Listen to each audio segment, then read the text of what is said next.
Bless the Lord, O my soul.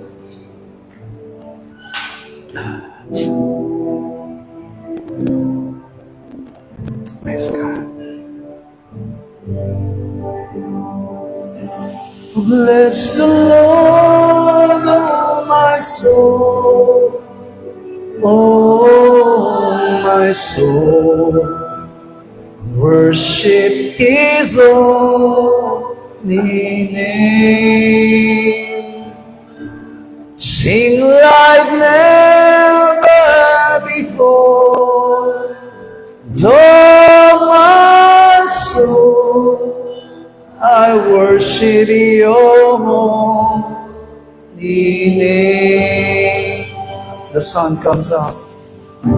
The sun comes up. It's a new day dawning. It's time to sing Your song again. Whatever may pass and whatever lies before me, let me be singing when the evening comes. Bless the Lord, oh my soul, oh my soul, and worship His holy name. Sing like never before, and all my soul, I worship Your holy name. And Your rich in love, and Your slow to anger. Your name is great, and Your heart is kind. For all Your goodness, I will keep on singing. 10,000 reasons for my heart to bless the Lord, oh my soul. Bless the Lord, oh my soul. Oh, my soul. Worship His holy name. Oh, sing like never before, and all my soul, I worship Your holy name. Oh, let us all declare. And all that day, when my strength is failing, the end draws near, and my time has come. Still my soul will sing Your praise unending. 10,000 years and then forever. Bless the Lord, oh my soul. Bless the Lord, oh my soul. Oh, my soul. And worship His holy name. Sing like never before, and all my soul, I worship Your holy name. And I worship Your holy name. Lord, I worship Your holy name. Sa sandaling ito, patuloy tayong sama-samang manalangin sa pinakamahalagang bahagi ng ating gawain ng pagkikinig at pagtanggap ng Kanyang mga salita. Ay lubos na bigyan tayo ng kaunawaan, tapayapain at bigyan tayo ng kagalakan sa ating mga puso na matanggap natin ang lahat ng kanyang mga pagtutuwid at lahat po ng kanyang mga ituturo sa buhay ng bawat sa atin. At sa pamamagitan ng Espiritu Santo, lumago tayo sa ating pananampalataya as we shout, "Oh my soul, overcome! Oh my soul, overcome! Oh my soul, overcome! And oh my soul, overcome!" Ama naming Diyos, naririto kaming muli, Panginoong Diyos, sa pinakamahalagang bahagi ng aming gawain, Panginoong Diyos, na kung saan Ikaw ay aming pupurihin at dadakilain sa buhay po ng baso ko sa amin. Panginoong Diyos, tulungan mo kami na sa aming pagkatanggap ng iyong mga salita. Allow us, O Lord God, to be led by the Holy Spirit. Allow us, O Lord God, to have the knowledge, wisdom, and power of your word, Father God, sapagkat wala kaming magagawa kung kami iwalay sa iyo. Ikaw lamang po ang itinatangi namin. Ikaw lamang, O Diyos, ang inahangat namin. Sa iyo lamang namin itinitiwala ang lahat, Panginoong Diyos, at lahat ng maririnig namin, lahat ng mga bagay na ituturo mo sa amin sa umagang ito, Panginoon, ay maging kalakasan, katibayan, nagdadatagan ng aming mga paglilingkod at pananampalataya. Tanggalin mo ang lahat ng mga adlang, papayapain at bigyan mo ng kagalak at puso ng baso mo sa amin. Itaboy mo ang lahat ng anumang gawa ng Diablo, Panginoong Diyos, in Jesus' name, sa pangalan ng aming Panginoong Jesus. Let the peace, let that joy, and let that continual presence of yours, O God, be upon every one of us, O Lord, that was here at your presence, O God. Kaya mama ng presensya mo'y manatili sa buhay ng baso mo sa amin, Panginoong Diyos, at nananalig po kami ng aming mga puso na bubuksan, ang aming mga kaisipan ay mabubuksan, at ikaw lamang ang aming madadagina at lubos na mapapapurihan sa aming mga buhay. Thank you, Jesus.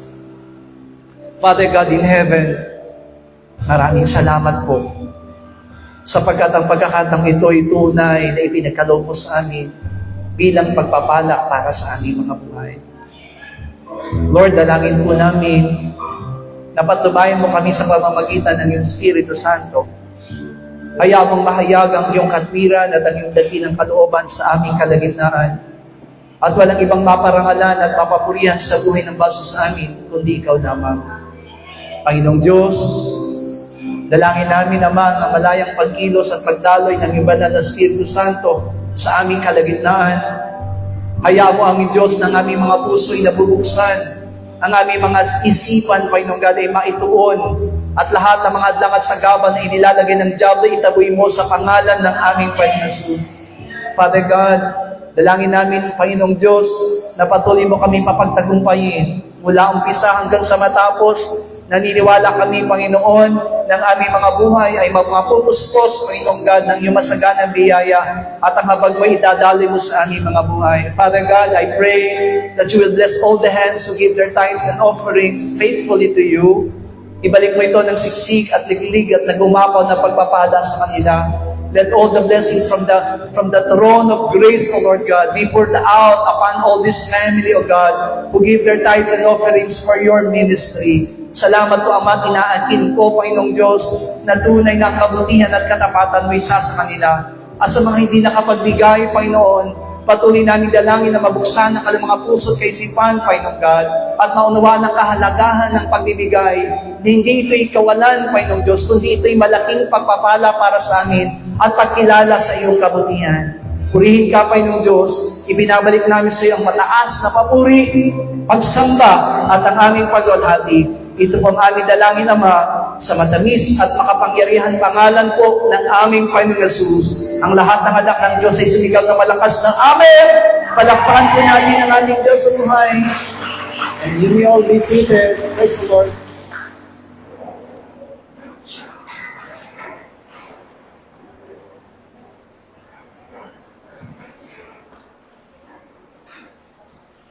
Lahat nga po na nagagalak sa Panginoon, magsabi ng Amen. Praise the Lord. Salamat po sa Diyos. Buksan natin ang ating mga kasulatan. Please open your Bible to 1 Corinthians chapter 1, verse 17. Unang Korinto, kabanatang 1, talata po ay 17. Only one verse.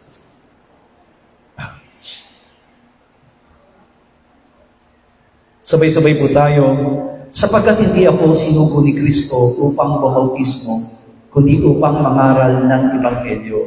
Hindi sa karunungan ng mga salita, baka mawalan ng kabuluhan ang krus ni Kristo. Amen. Beneath the cross of Jesus.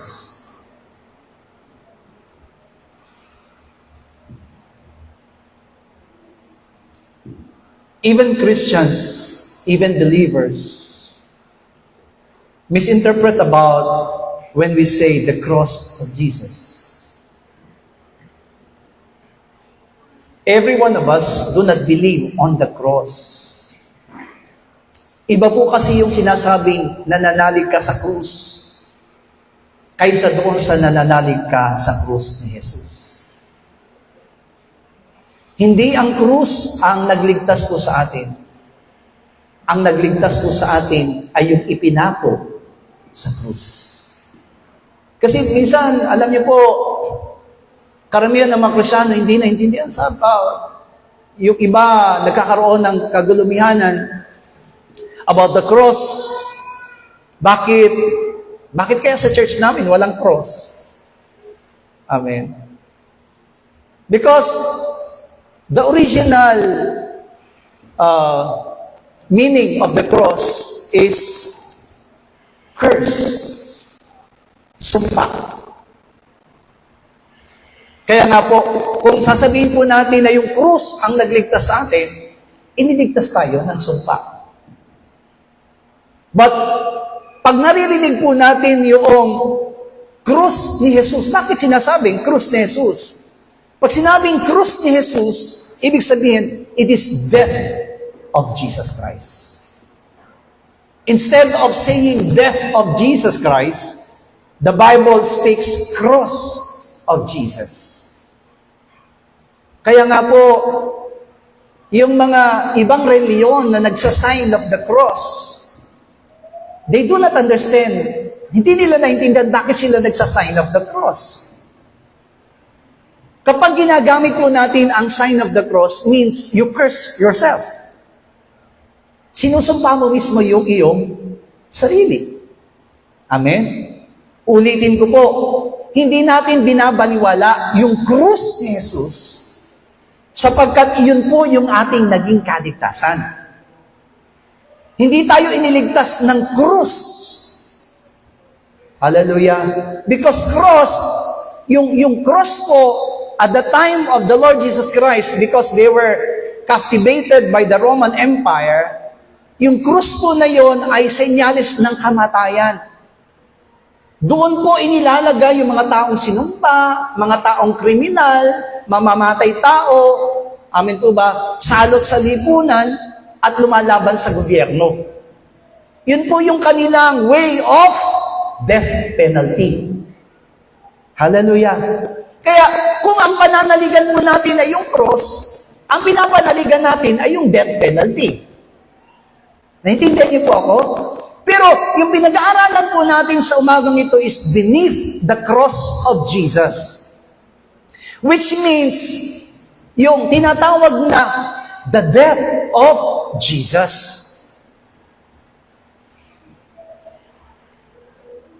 Naintindihan po ba natin? Hindi tayo nagbabaliwala doon sa kamatayan ng Panginoon sa krus, but we do not emphasize the cross. Kaya nga po si Pablo, sinabi niya, taglay ko sa aking katawan araw-araw ang kamatayan ni Jesus. Instead na sinabi niya naman ay krus ni Jesus, ang sinabi niya po ay kamatayan ni Jesus. Kaya dito, kung sa binasa po nating talata, sabi niya po, sapagkat hindi ako sinugo ni Kristo upang bumautismo, kundi upang mangaral ng Ebanghelyo, hindi sa karunungan ng mga salita, baka mawalan ng kabuluhan ang krus ni Kristo. Hallelujah. So, mahalaga po sa buhay ng basa sa atin na maintindihan natin mabuti yung cross ni Jesus, ang ibig sabihin po ay death of Jesus. Hallelujah. Sabihin mo nga sa katabi mo, ang ibig sabihin ng krus ni Jesus ay kamatayan ni Jesus. Hallelujah. So, nilinaw ko lang po, amen, para bago tayo mag-aral ng salita ng Diyos, ay maintindihan natin mabuti bakit tinanggal natin yung sign of the cross? Hallelujah. O baka naman sa inyo, pag nagugulat kayo, ay, sus, Mariosep. May nakita akong ganyan mananampalataya, nagulat siya, nag-cruise siyang bigla. Hallelujah. So, ano po daw ibig sabihin ng krus? Ang krus ay sumpa o kamatayan. Hallelujah. Kaya, huwag niyong sinusumpa yung inyong sarili. Hallelujah. You need to believe on the cross of Jesus. Hallelujah. So, pero bakit?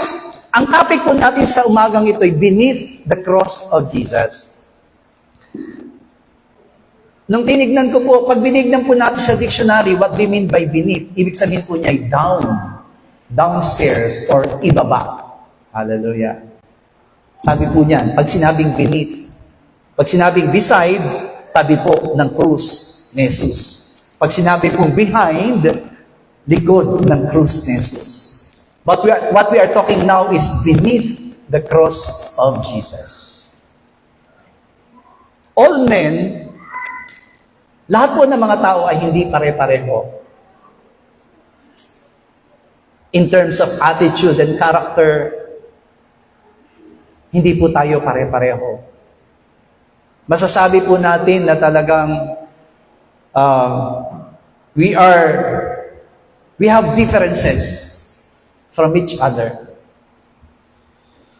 Kanina, patawarin ako ng Panginoon because 2 a.m., I was woke up. Doon sa labas po namin, may nagiinuman. Wala po akong pakialam doon sa nagiinuman kasi hindi naman po talaga ako nagbibigay ng pag-inom nila. Kahit na po sila'y lumaklak hanggang madaling araw o magdamagan 2 araw, 3 araw, wala po akong pakialam doon. But what is really my concern is napakaingay po nila. Bukod sa nagpapatugtog sila, amen. Malakas na yung tugtog nila. Alam ko po na sumasayaw sila at naghihiyawan pa po sila. Pag nagising po kayo ng 2 a.m., mahirap na po kayong bumalik sa tulog. At ang demonyo talaga, ang diablo, lagi po akong ginaganyan. Nung isang kinsenas, yung kapitbahay namin, ganyan din ang ginawa niya. Umuwi siya, may dala-dala siyang barkada, nag-inuman sila sa bahay nila, tapat na tapat mismo dun sa kwarto namin. Hindi lang sila nagkukwentuhan, kundi nagtatawanan at nagkakaingay. Sabi ko, bakit ganito? Nataong pa namang Sunday, Lord's Day. So kanina po, hindi ko na po talaga napigil ang sarili ko, bumaba po ako at pumunta po ako doon sa kanila, sa mga nagiinuman at sinabi ko, hindi pa talaga kayo nakakapansin na sa oras ng ganito ng 2:30 ay nag-iingay kayo na meron pang maraming natutulog? Wala talaga kayong pakialam. Nasabihan ko yung isa doon, sinabi ko, ikaw ang pinakamatanda dito, hindi mo man binabawal itong mga kainuman mo. Sumagot po yung isa sa akin. Sabi ko, sumasagot ka pa. Imbis na manghingi po sila ng, pasensya na po, Pastor. Nakabulahaw po pala kami. Naka-store po pala kami sa inyo. Hindi po. Galit pa po sila. Kaya sabi ko, Lord, patawarin mo ako kasi hindi ko na talaga kayang tiisin. Kasi ilang beses na nilang ginawa yung ganong bagay na nagiinuman sila na walang nagbabawal sa kanila dahil akala nila sa kanila yung lugar. Tandaan niyo po, hindi ko po pinapakialaman yung nagiinuman. Wala po akong pakialam doon dahil hindi po ako nagbigay sa kanila o hindi ko pera yung pinag-iinom nila. But what's really my concern is dapat inisip nila na 2:30 in the morning, natutulog pa ang mga kapitbahay. Alam niyo kung bakit? Kasi maraming mga tao wala silang pakialam. That is their character. That is really their attitude. Kaya kung nagkasala man ako na pumatol ako, nung bumaba ako at binawal ko sila, humingi ako ng kapatawaran sa Panginoon. Hiningi ko ng tawad iyon sa Diyos. Nung bumalik ako sa higaan, hindi na po ako nakatulog ng 2:30 hanggang sa 4 o'clock na bumaba po ako para mag-aral ulit ng salita ng Diyos. Hindi na po ako nakatulog. Sabi ko, ayokong maulit yung bumagsak ako o yung mahilo ulit ako. Pero Lord, you are really my strength. Whatever things will happen, sabi ko, ikaw ang aking kalakasan. Kasi di ba ganun talaga, sa mundong ginagalawan natin, iba-iba yung kaisipan natin. Itong bagay nito, ginagawa niya kasi alam niyang tama. Samantalang yung isa naman, ginagawa niya itong bagay nito at ayaw niyang gawin yung ginagawa ng isa sapagkat alam niya na ito ang tama. At iyon yung isang bagay na gusto nating pag-aralan beneath the cross of Jesus Christ. Alam niyo po ba na bibigyan ko lamang po kayo ng tinatawag na background? Because if we will see those attitudes, we are not talking about our kapitbahay. Nabanggit ko lang po sa inyo yung aming kapitbahay na nagiinuman kanina. Because I think there are not only 3 or 4, more than 10. Isipin nyo na lang mabuti kung yung 10 katao na yon sisigaw na, woo! Ng 2:00 na madaling araw. Siguro, alam ko na hindi lang ako nakapansin nun sa mga kapitbahay namin.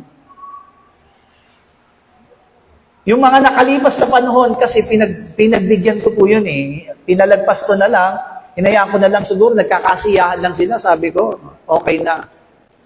Pero, umaabuso. No? Yung nakita kong, inaabuso na nila yung kabaitan ng mga tao, na, kasi wala silang pakialam. Amen? Wala silang pakialam. Hallelujah. Tandaan po natin, ano man ang bagay na gagawin po natin, isipin natin yung kapakanan ng iba. Diba ang sabi nga ni Apostol Pablo, in everything you do it for the glory of God. Kung gagawin mo hindi nakarapat-dapat sa harapan ng Panginoon, huwag mong gagawin. And really, my fault is, siyempre, alam ko rin na may kasalanan ako doon. Ang kasalanan ko, pumatol ako. Hallelujah. Na pinatulan ko, di sana pinabayaan ko na lang sila. Nung bumalik nga ako sa higaan, sabi ko, sana hindi nila ako bumaba. Amen? Sana hindi nila ako bumaba. Pero alam niyo po, maganda rin ang nangyari kasi alam niyo kung bakit. Pagkataas kong bumaba, tumigil silang lahat. At naramdaman ko, isa-isa, may mga motor na umalis na. Sabi ko, maganda rin naman. Sa isang banda, maganda rin. Siguro, they realize na tama naman siguro yung mama na nagbawal sa atin. Madaling araw pa lang ito, pero ito, nagiinuman tayo, tapos ang ingay-ingay pa natin. Kung magiinuman kayo, sa loob na lang ng bahay. Pero bakit pag ang nagiinuman, hindi pwedeng hindi maingay? Amen? Siguro habang tumatagal, kasi uminom din ako eh. Nung umiinom po ako ng alak, totoo yun, di ba? Pag hindi ka palasing, tahimik ka pa. Pero kapag dumadami na inom mo, out of control ka na. Tama? Hallelujah! Kaya lang, meron pa rin problema sa akin. Pumatol po ako. Okay. So, beneath the cross of Jesus Christ, there are really different kinds of attitudes. Binigay ko lang example yon. Siguro nagkataon talaga para maipakita natin. Really, I fight for my right and they want to also to fight for their rights. Nasa sa kanila yon. Kung sa tingin nila, tama yung ginawa nila, wala na rin po akong magagawa doon. Hallelujah. Sabi ko nga, kung gusto nila akong ipakapitan, at doon kami sa barangay magkita-kita, dahil doon sa pagbabawal ko sa kanila, then I will face them. Hallelujah. Hindi naman po siguro ako matatakot kasi nasa katwiran din naman po ako. Yun lang po yung nilalagay ko. So, let us really, we will see the same attitudes of the different kinds of people beneath the cross of Jesus Christ. Alam niyo po, ang Golgotha, yung Golgotha na kung saan inilagay ang krus ng ating Panginoon ay isang mataas na lugar. Hindi po ito nalalayo sa Jerusalem.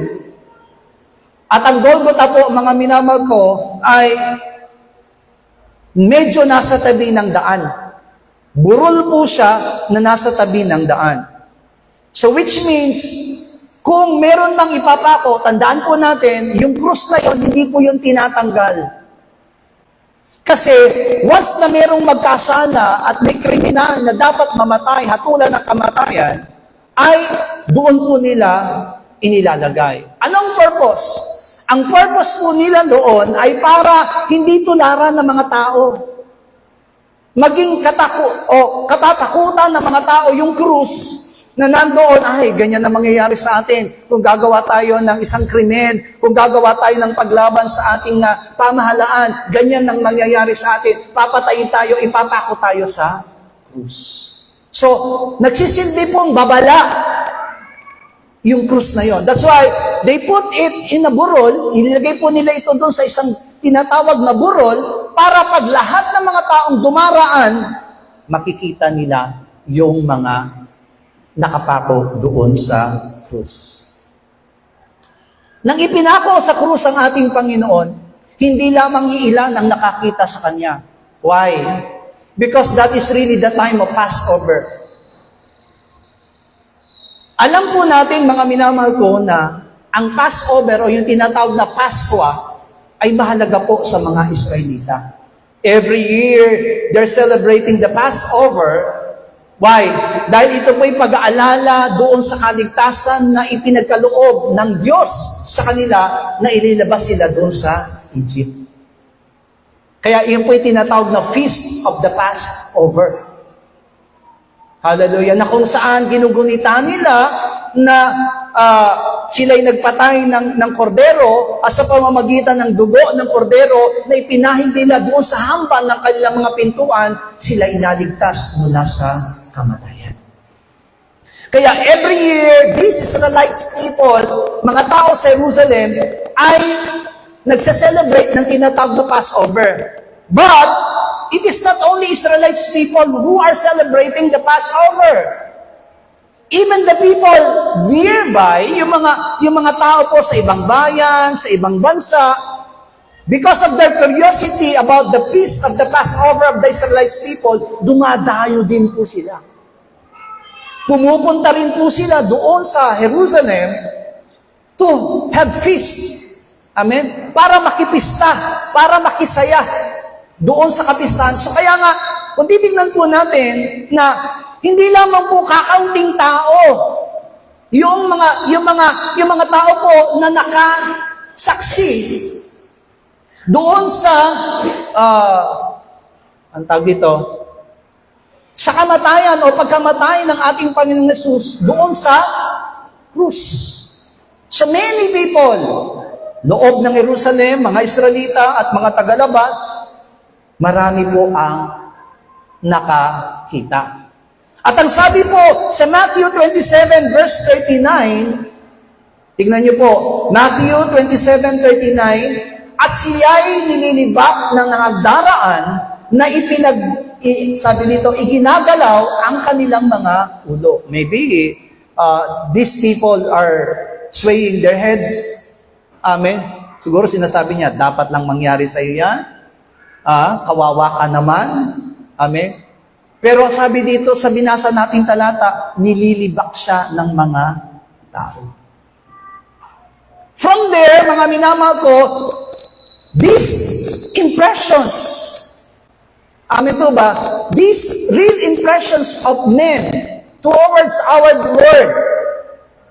Amen po ba? Bakit kaya, sa tingin po natin, bakit sa kabila na nangyari sa ating Panginoong Hesus, ay meron pa rin panlilibak doon sa mga isipan ng mga tao na nakakakita sa Kanya na nakapako siya sa krus. Why? Because all these men are thinking, this is another criminal. Kaya gano'n ang iniisip at kaya gano'n ang sinasabi ng mga tao nung nakita nilang ating Panginoon doon sa krus. Kasi ang iniisip nila, Jesus was another criminal executed. Isang kriminal na dapat lang mamatay at parusahan ng kamatayan doon sa krus. So nakita po natin, di po ba? Nakita na natin kung paano na beneath the cross is something that is really happening. Nakakita na tayo ng ibang attitude ng mga tao doon sa pagkapako sa krus ng ating Panginoon. Ito yung tinatawag na wrong impressions to Jesus. Naramdaman nila yung wrong impressions that even though this man who is Jesus hanging on the cross, have really experienced to perform signs and wonders to all men of Jerusalem.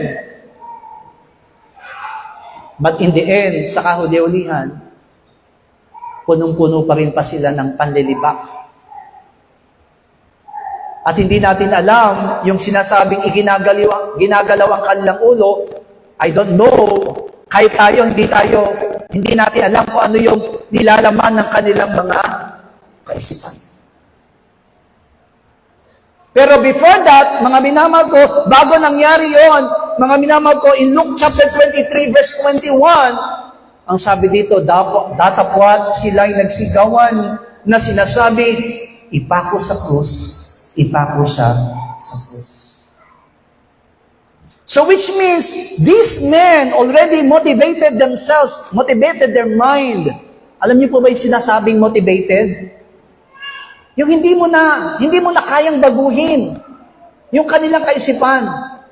Na siguro kahit na may isang tao na magsabi sa kanya, wag natin siyang ipako sa krus. Wag natin hayaang mahatulan siya sa krus. Hindi na po sila mababago. Why? Because their mind is already motivated. Yan yung po yung ibig sabihin ng motivated. Nakatuon na, nakasild na yung kanilang pagnanasa na itong si Jesus na ito ay dapat mamatay sa krus. Sabi ko nga po sa inyo, why? Because they have wrong impressions that Jesus Christ is another criminal to be executed. That's why they shouted in a loud voice, crucify Him. Ipako siya sa krus. Alam niyo po ba, bakit ang mga taong ito ay sumisigaw ng ipako siya sa krus? Tignan po natin, ano yung ilang dahilan kung bakit ang mga taong ito ay sumisigaw ng ipako siya sa krus. Sabi po doon sa Matthew 27:18, Mateo, Kabanatang 27, talata po ay 18, sapagkat natatalasas niya na dahil sa kapanaghilian ay ibinigay siya nila sa Kanya. Ano daw yung first? Na dahilan ng mga tao, inggit. Hallelujah. Totoo po yun, di ba? Kapag ang tao po ay may inggit, sabi nga, kapag ang isip daw ng tao may inggit, may ngit-ngit. Hallelujah. Merong ninanasa na hindi maganda. Kaya gayon ang inisip nito, mga taong ito na, okay, it is better for this man to die. Alam ng ating Panginoong Jesus, why you have given me? So, bakit ibinigay niyo ako sa kahatulan ng kamatayan? Why? Sabi dito, dahil sa kapanaghilihan.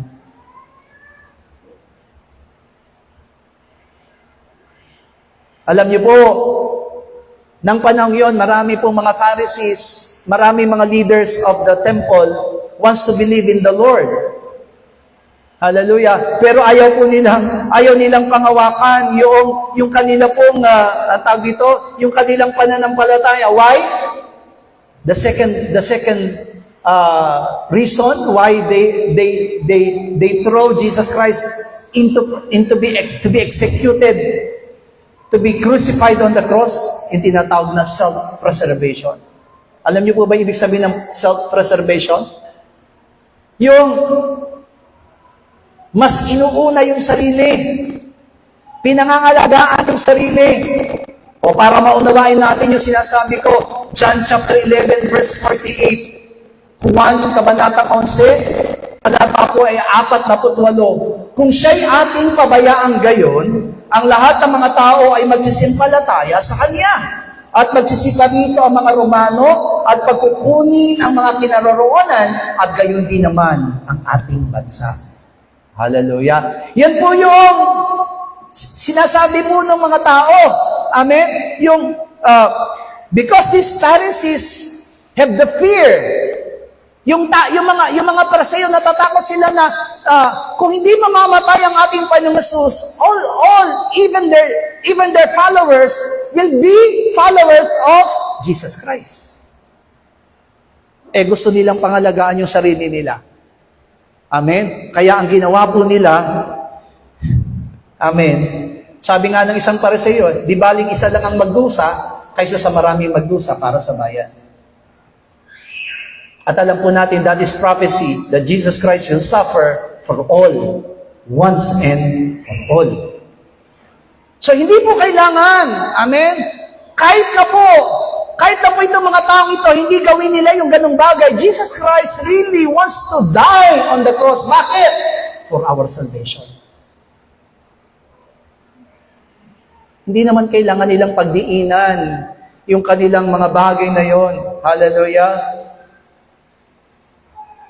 Pero tignan po natin, sila mismo, naintindihan nilang mabuti na Jesus Christ is really something that is really sympathized by men. Marami mga taong gustong sumunod sa Kanya, marami mga taong gustong manampalataya sa Kanya. And number 3, ang dahilan kung bakit ang mga taong ito ay talagang gusto siyang maipako sa krus because of their ignorance. Sabi sa Acts chapter 3 verse 17, at ngayon mga kapatid, nalalaman ko na inyong ginawa yaon sa di pagkaalam, gaya ng ginawa rin naman ng inyong mga pinuno. Sinasabi dito mismo ni Apostle Pablo, why you have crucified Jesus Christ? No? Yung bagay na ginawa niyo yan sa aming Panginoong Yesus, ay ginawa ninyo yung kanyang kamatayan because you don't have enough knowledge about Him. Kaya tingnan po natin, di ba? These people have neglected the Lord Jesus Christ because they do not know Him. Hindi nila talaga kilala ang ating Panginoon. Kaya naniniwala tayo na kapag kulang tayo sa kaalaman, kapag hindi talaga natin kilala ang ating Panginoon, maybe we can do these things also. Pwede nating magawa yung mga bagay na ito, hindi malayo na magagawa natin ang mga bagay na ito. Tignan niyo po anong sabi niya po sa Pablo, 1 Corinthians chapter 2, verse 8. Sabi doon, 1 Corinthians chapter 2, verse 8, na hindi nakakilala ng sino mang pinuno sa sanlibutan ito, sapagkat kung nakilala sana nila, ay di tinakaw sa krus ang Panginoon ng kalwalatian. Diba? Sabi, mismo si Apostol Pablo, kung kilala lang nila ang ating Panginoon, they will not crucify Him on the cross. But because they do not know Him, dahil hindi nila kilala ang ating Panginoon, ayan ang nangyari. Ipinako nila sa krus ang ating Panginoon.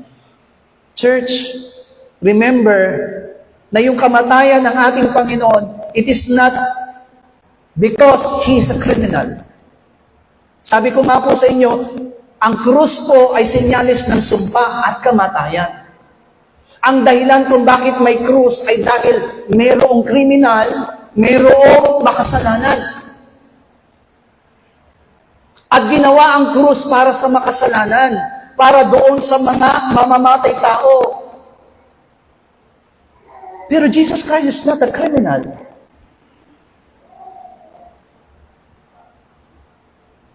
Ang naging kamatayan ng ating Panginoong Yesus ay pagbibintang. Sabi nga ng pinag-aralan, yung binabasa natin, out of their envy, out of their self-preservation, and out of their ignorance, kaya nila pinapatay ang ating Panginoon. Pero ang totoo, yung kamatayan ng ating Panginoon is for those people who mock them. Yung mga taong ginagalaw ang kanilang mga ulo, yung mga taong nagsasalita ng masama sa ating Panginoon, His death is for them. Hindi nila alam na yung kanyang kamatayan, yung kanyang kahirapan, yung kanyang suffering doon sa krus ay para sa kanila na nagsasalita ng masama. Because they do not understand it. Siguro, sa kasalukuyan, masasabi po natin, kaya sila nagsalita ng ganon kasi hindi sila mananampalataya. I think you are thinking like that. Amen? Naniniwala ko na isa lang ang nasa isipan nyo ngayon. Pastor, kaya sila nagsalita ng laban sa ating Panginoon kasi hindi pa sila mananampalataya. Pero alam niyo po ba that even Christians, kahit mga Kristiyano sa kasalukuyan, that is really the weakness of the church. Now, we are one of those people who are beneath the cross of Jesus. Of course, hindi natin kailangang mag-display ng isang rebulto dito na may cross na nakapako siya. Amen? At hindi rin tayo kailangan isa-isa na pumahid-pahid ng ating mga panyo. At sasabihin po natin na kawawa naman ang ating Panginoon ipinako sa krus.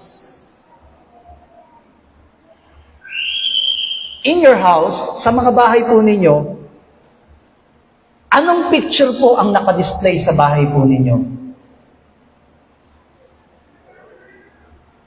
Kung halimbawa po kayo ay nadisgrasya at nagkawasak-wasak ang mukha ninyo, pero nabuhay kayo.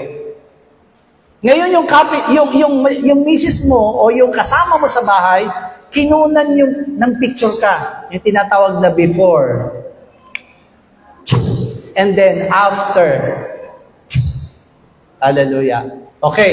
Siyempre po, nung nadisgrasya ang wasak-wasak ang mukha mo, hallelujah, sa tingin niyo po ba, may bahay na po ba kayong napuntahan na ang nakadisplay po doon ay wasak-wasak ang mukha? O, sa lahat ng bahay natin, ang pinipili natin is the most beautiful smile. Amen. The most beautiful pose we have in the picture. Ano po yung nilalagay nyo dun sa bahay ninyo? Yung may magandang mukha o yung merong kaya nga nauso ang filter. Hallelujah. Pumasok ka sa bahay, uy, sino to? Hindi mo nakilala. Sa sobrang daming filter. Ano po ba yung tawag dyan sa SM, sa South Mall? Yung magaling mag-ayos ng picture? Ha? Yung kilalang-kilala dun sa baba? Ha? Tronix. Alam niyo po ba si Tronix, marami nang napaganda? Amen. Kahit na yung lips ng customer, kulay uling. Paglabas ng picture, red lips. Hallelujah!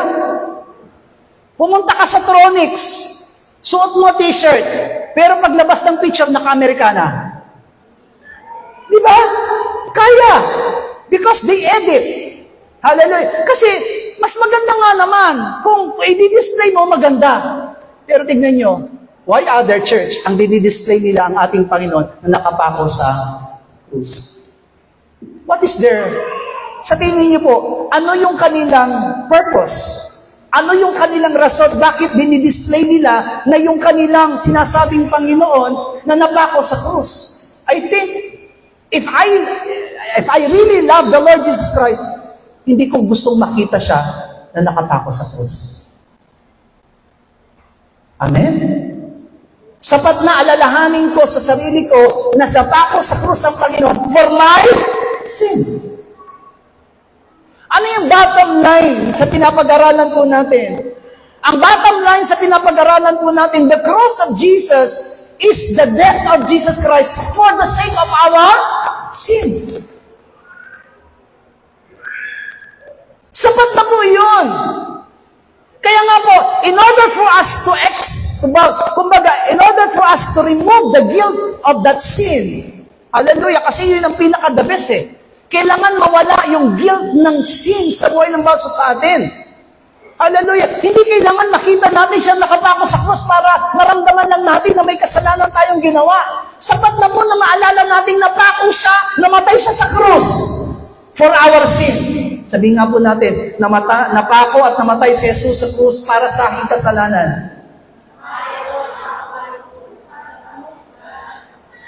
Di po ba? Napako at siya'y namatay sa krus para sa aking kasalanan. But in order for us to remove that guilt, hindi po kasi kailangan ng guilt eh. Alam niyo po ba yung salitang guilt? Yung kinukonsensya ka? Hallelujah. Yung ginigilty ka? Amen. Kaya i-display nila yung krus. Oh, yan. O kaya nakandyan yan kasi dahil sa kasalanan mo. Hindi po. Dahil kahit kailan, ang Panginoon hindi nanumbat sa atin. What is really the bottom line of our study? The bottom line here is, sapat na po na malaman natin at naunawaan natin mabuti na si Jesus ay namatay sa krus. And to remove that guilt of our sins, we need to obey Jesus' command. Kung gusto mo talaga na kilalanin yung kamatayan ng ating Panginoong Jesus, hindi mo kailangan makonsensya. Kasi ginawa talaga yun ng Panginoon. Sabi niya, I have come to die for your sins. Di ba ba? Sabi ng Panginoon, I need to go to Jerusalem. Anong sabi ni Pedro? Huwag po kayo pupunta doon. Sabi niya, kailangan ko pumunta sa Jerusalem para ibigay sa matatanda. Amen. At upang patayin. Sabi niya, hindi pwede, hindi mangyari yan. Anong sabi ng Panginoon? Satanas, lumayas ka sa harapan ko. Lumagay ka sa aking likuran sapagkat ikaw ay piso sa akin. Ang iniisip mo hindi iniisip ng Diyos, ang iniisip mo iniisip ng tao. Which means, Jesus Christ is ready to die. He accepted that ministry to die for our sin. At hindi niya po tayo ginigilt. Amen? Hindi niya po tayo kinukonsensya doon sa, hindi tayo kailangan ikonsensya. Ano yung kapalit?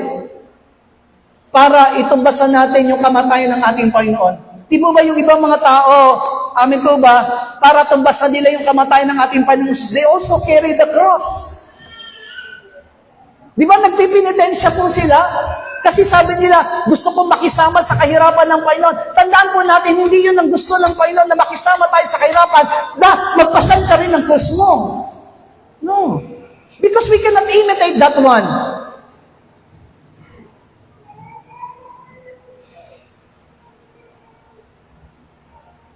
Pero ang gusto ng Panginoon, ang kapalit ng ginawa niya sa atin, we need to obey His command.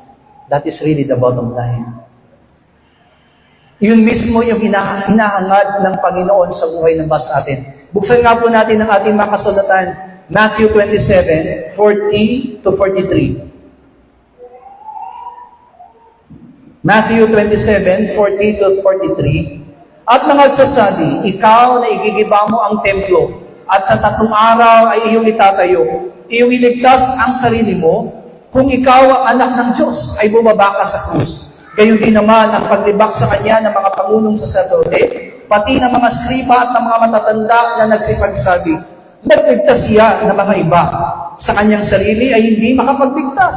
Siya ang hari ng Israel. Bumaba siya kayon sa krus at tayo magsasampalataya sa kanya. Nananalig siya sa Diyos. Iligtas niya siya ngayon kung siya'y iniibig sapagkat sinabi niya, ako'y anak ng Diyos.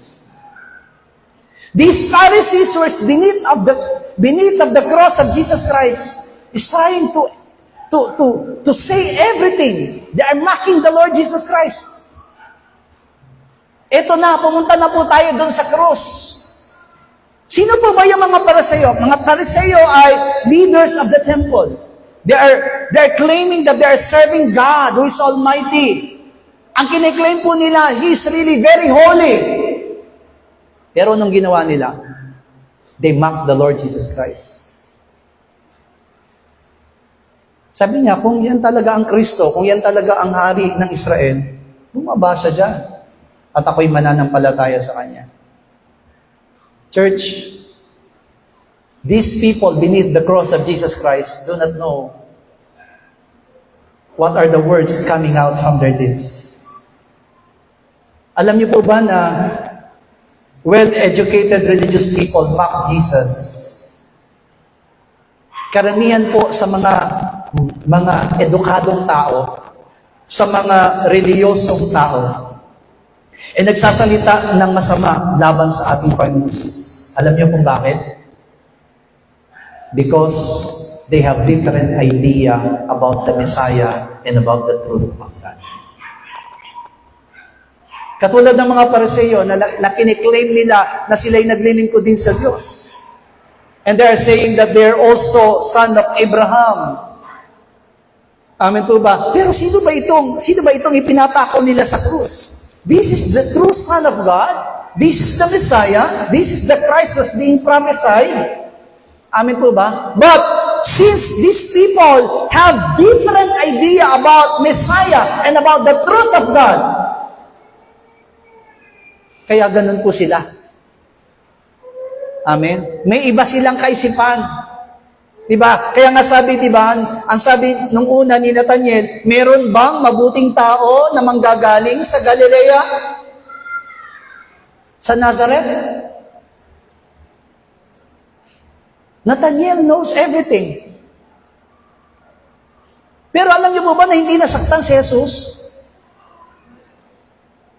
Ang sabi niya po kay Nathaniel, nung nakita niya si Nathaniel, tunay nga na ikaw ay Israelita. Walang daya sa iyo at walang kasinungalingan. Kasi ang totoo, hindi po talaga manggagaling ang Mesaya sa Galilea. Amen? Hindi po manggagaling sa Nazareth. Pero, bakit napunta sa Nazareth ang ating Panginoon? Dahil hindi siya pwedeng pumuntang direkta sa Jerusalem dahil inuutos ng Diyos, Ama, huwag mong dadalhin ang iyong pamilya, sabi niya kay Jose, sa Jerusalem. Bagkus dalhin mo siya sa Galilea, Nazareth.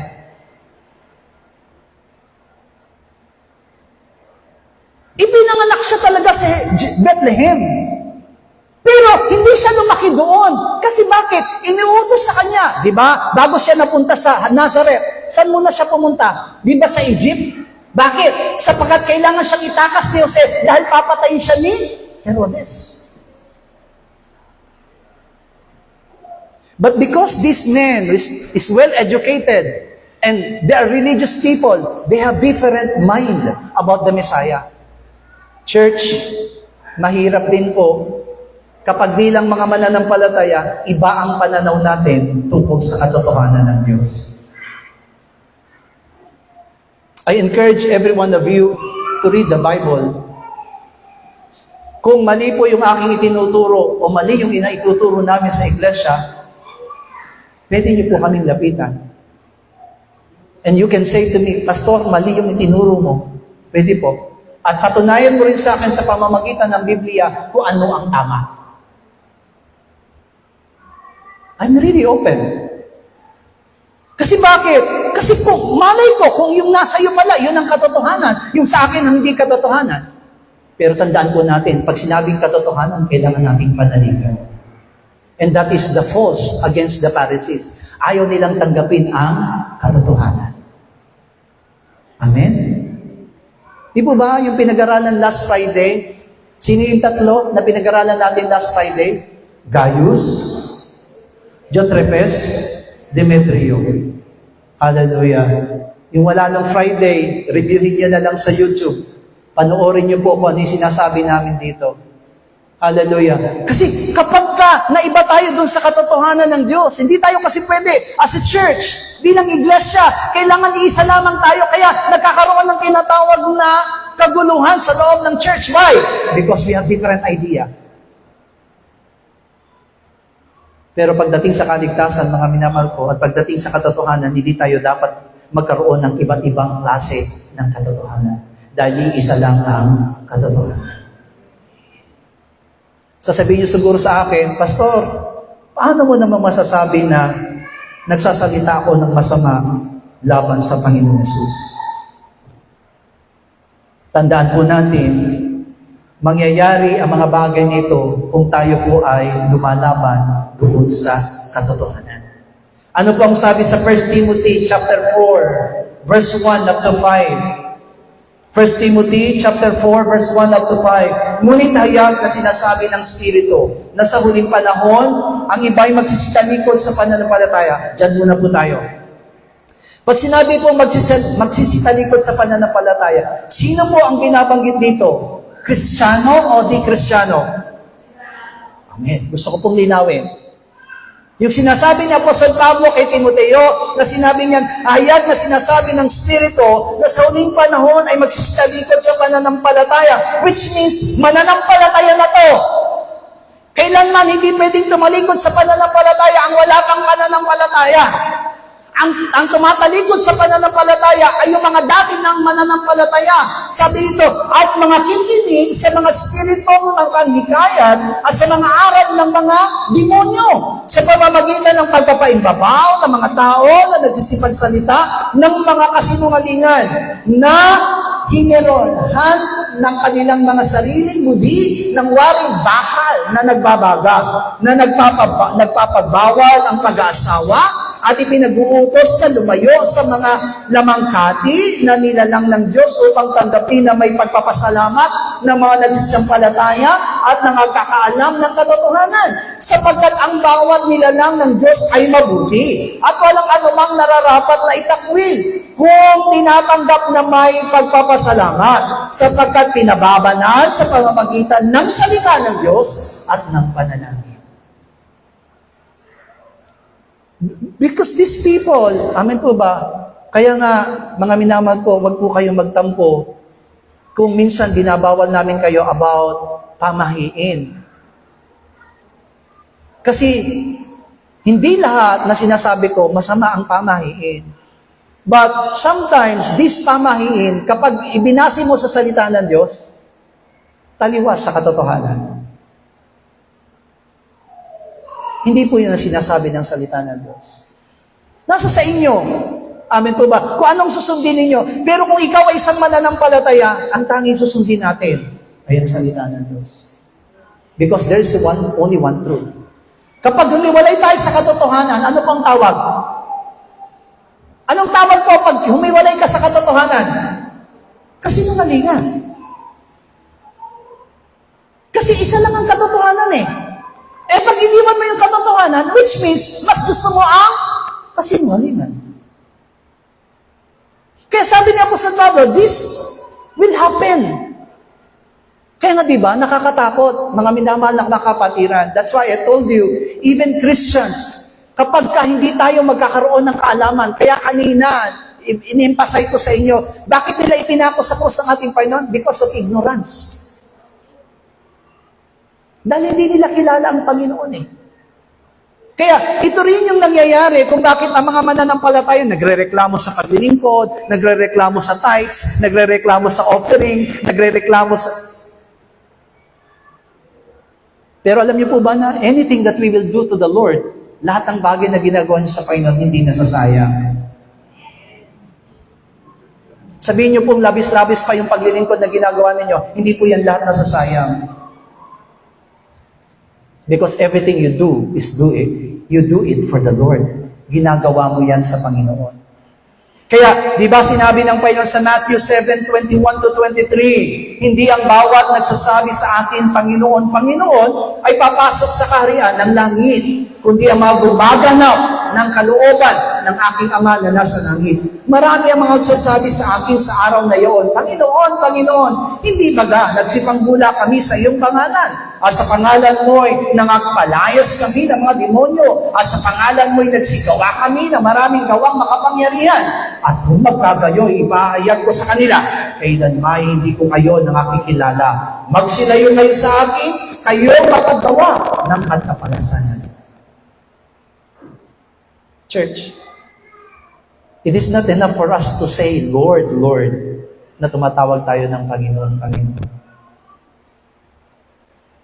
Kasi kung tumatawag tayo ng Panginoon, Panginoon, automatically we will obey the Lord's command sa buhay ng basa sa atin.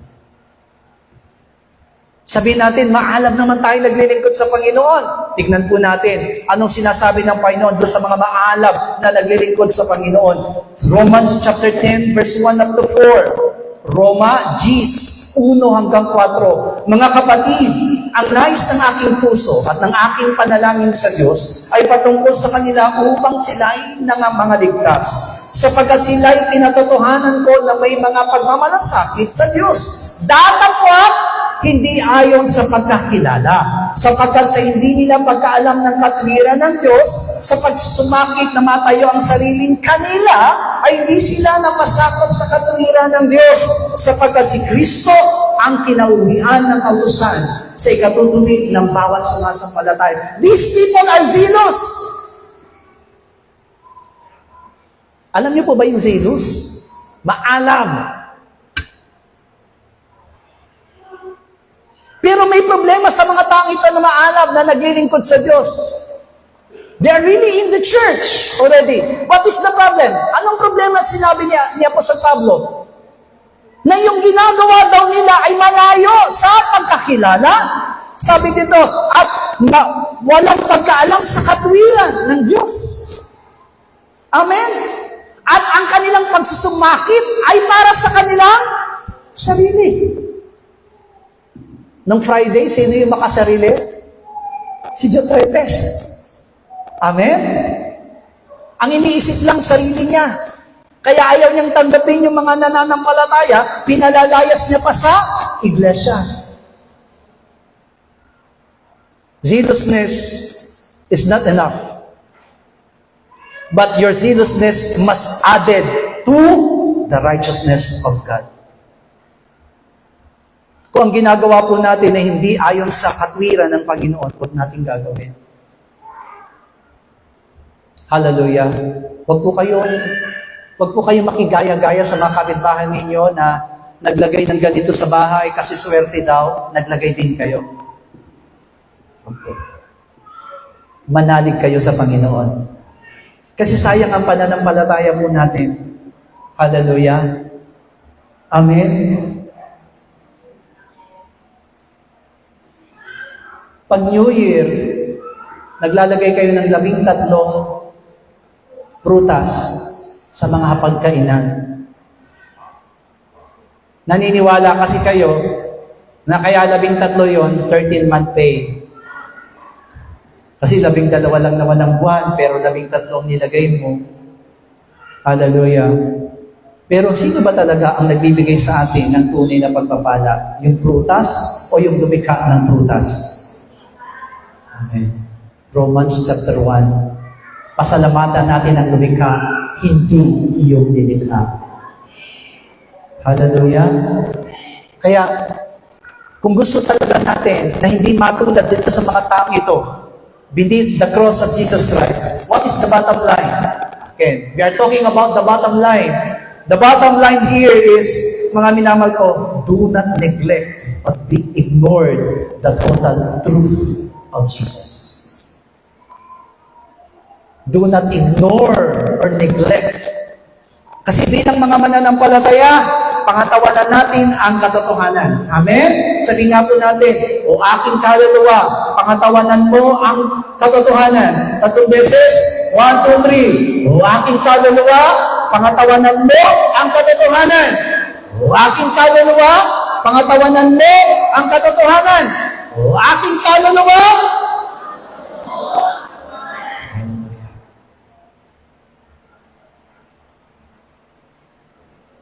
let us stick and stand on the truth.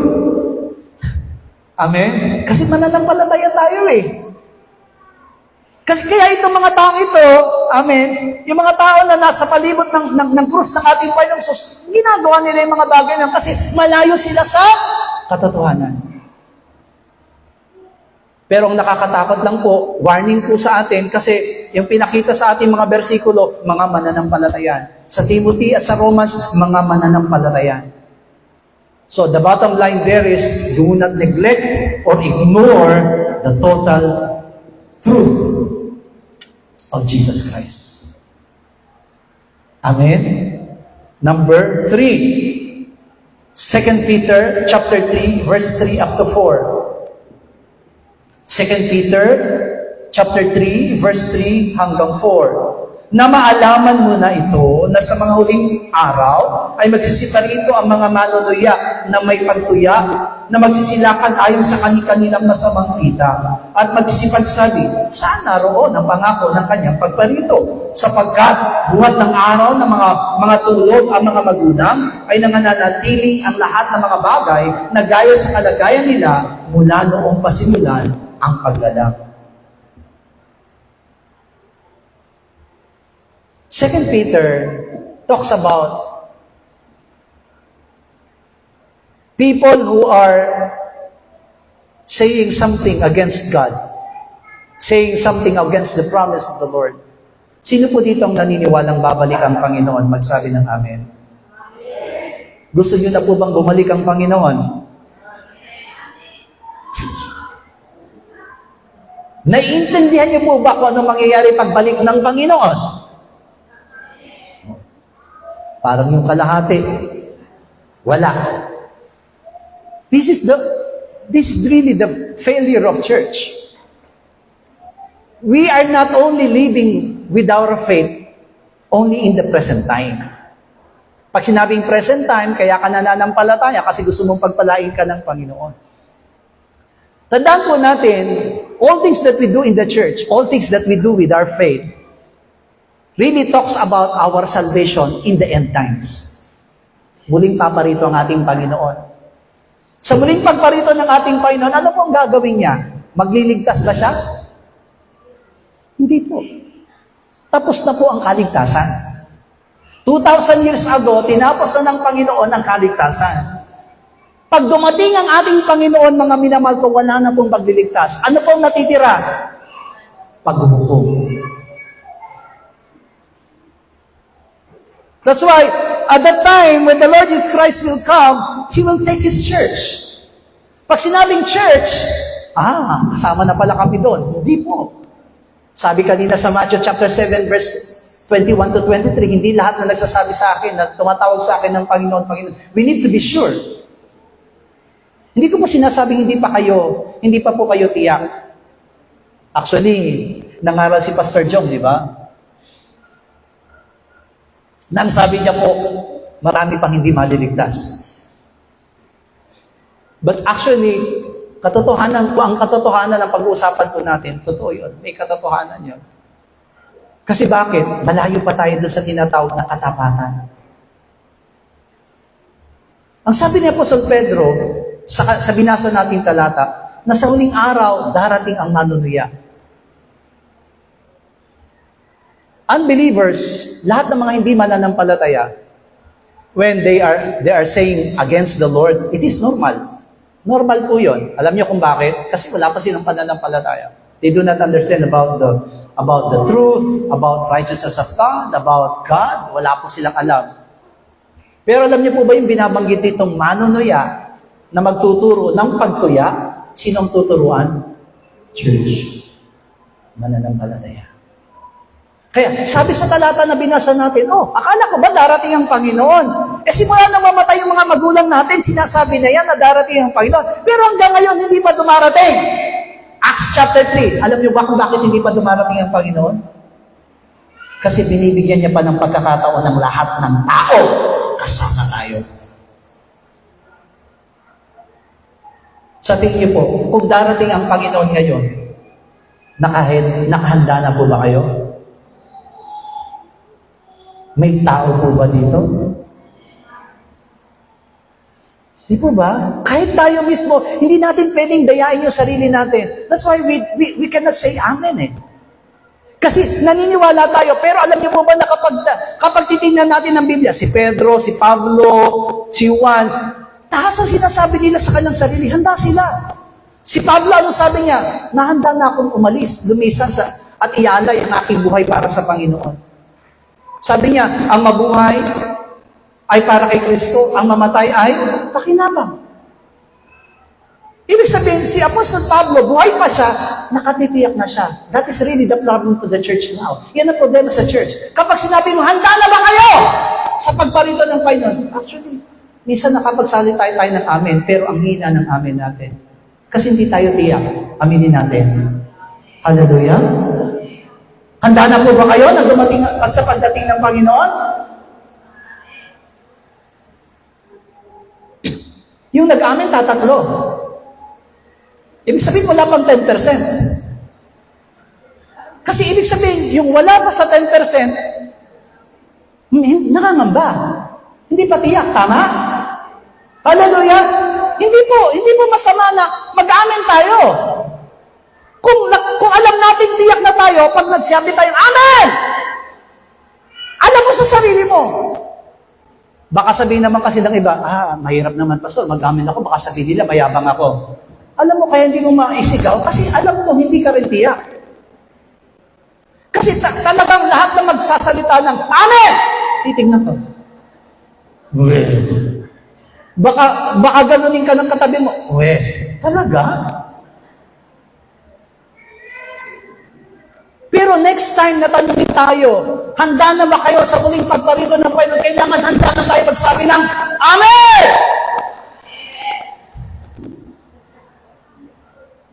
Hallelujah!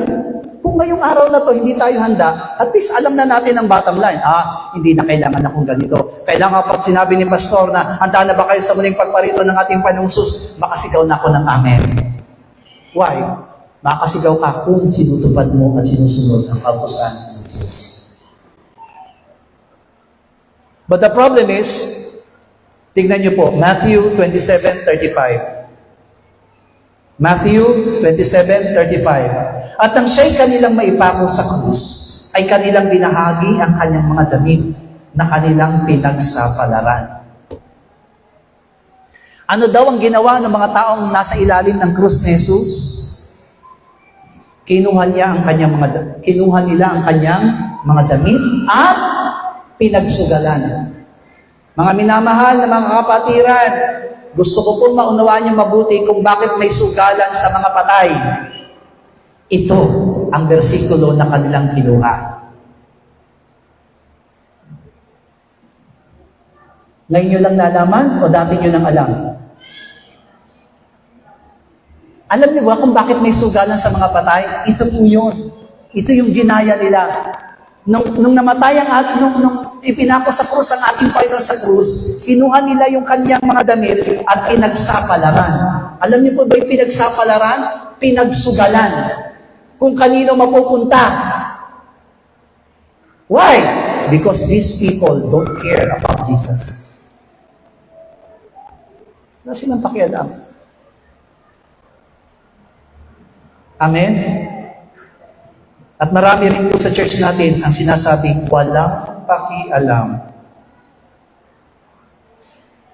One of the people beneath the cross of Jesus Christ are those people who don't care about Jesus. Masakit, amen po ba? Sobrang sakit ng ginawa nila. Jesus Christ, was naked and at the cross. Talagang hinubaran nila ang ating Panginoon. Buti pa nga yung cross ng mga Catholics Amen po ba? May sapin pa si Jesus Pero sa original po na nangyari, wala po talaga siyang sapin. Wala siyang kahit na anong sapin. Ang nagtatakip lang sa harapan at buong katawan ng Panginoon ay ang kanyang mga dugo na tumatagas. But everything is really naked. Kasi nga gusto nilang ipahiya Ganon ang ginagawa nila sa mga pinapatay sa krus. Ipinapahiya nila, hinuhubaran nila. Because they don't care. Church, mga minamahal na kapatiran, huwag sana tayong mga tao beneath the cross of Jesus Christ na we don't care about Jesus. Because they are very insensitive. Amen? Alam niyo po ba yung tinatawag na insensitive? Yung walang pakiramdam. Hindi nakikiramdam. Thank God, salamat sa Panginoon, last Lord's Day, about yung panawagan tungkol sa TV. Gumawa ang Panginoon. Hindi ko alam kung magkano yun. Kasi euro. Amen. Ang tag dito, pera ng ibang bansa yung ibinigay. Sabi ko, Lord, salamat. Kasi may isang kaluluwa na nakaramdam na ito'y pangangailangan ng church. Siguro yung iba iniisip na, kaya lang naman gustong bumili ng TV si Pastor kasi yung TV na yun lalagay niyo sa bahay nila. Hindi ko po kailangan yung TV na yun. May TV rin po kami. Meron pa nga akong TV dito Everything. Walang gamit sa church na dinadala ko sa bahay namin. Hallelujah. May gamit din po kaming sarili sa bahay. Pero naniniwala ako na kung magiging insensitive tayo about the church, tandaan po natin lahat ng ginagawa natin sa iglesia, ginagawa natin hindi sa tao, ano sa Panginoon. Amen? So do not be insensitive. Hallelujah. Kaya sabi ko, Lord, salamat, sana dumami pa. Amen. Hindi naman kailangan na euro din yung ibigay nyo o dollars. Kung may dollars kayo, di mas maganda. Mas madali nating mamimit yung pangangailangan natin. Pero kahit nasabihin mo sa akin, Pastor, meron po akong 5 piso dito. Pwede bang idagdag ito? Pwede yan.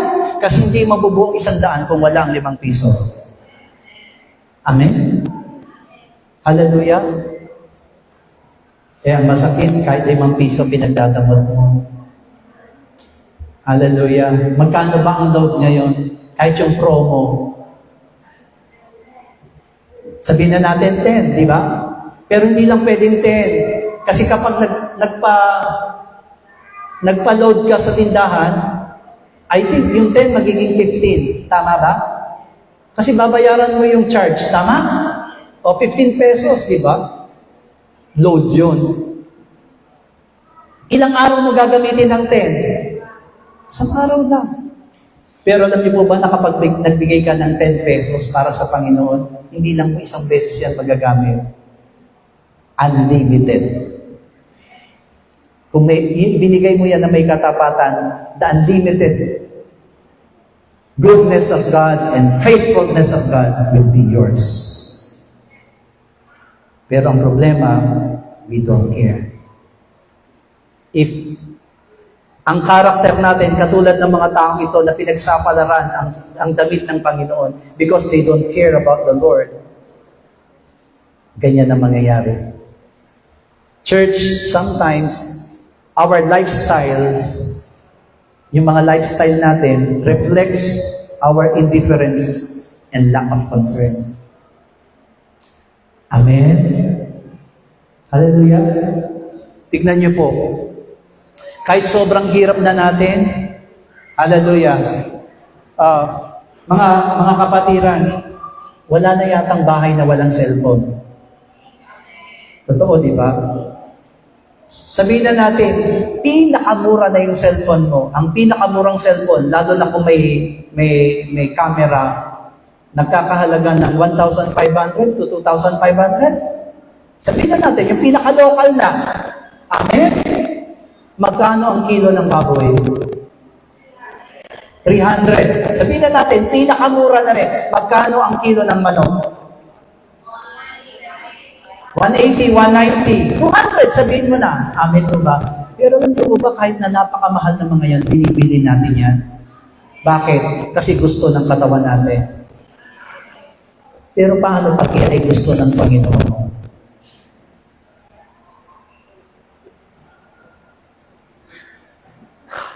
Sino ang mas mahal mo? Yung tiyan mo o yung Panginoon mo?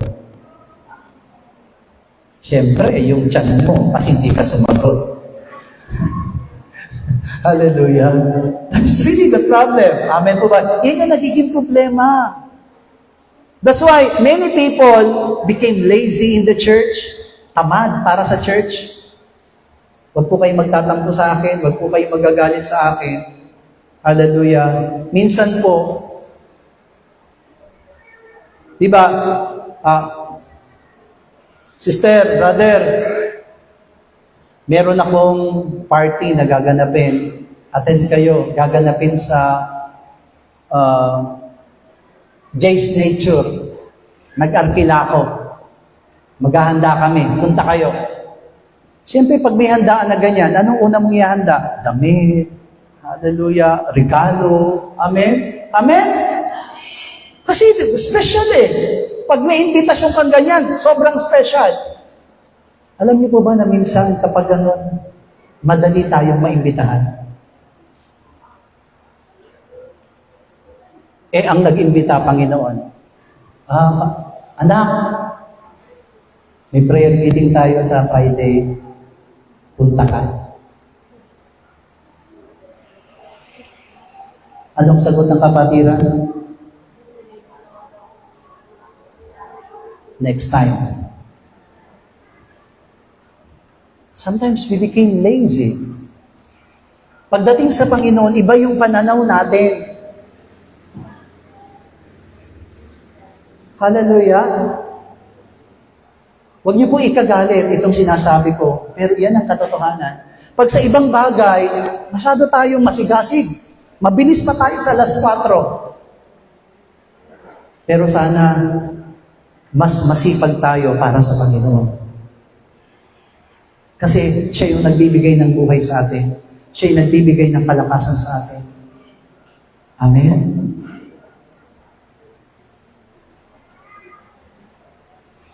Kaya sabi ng Panginoon sa Revelation, sabi niya,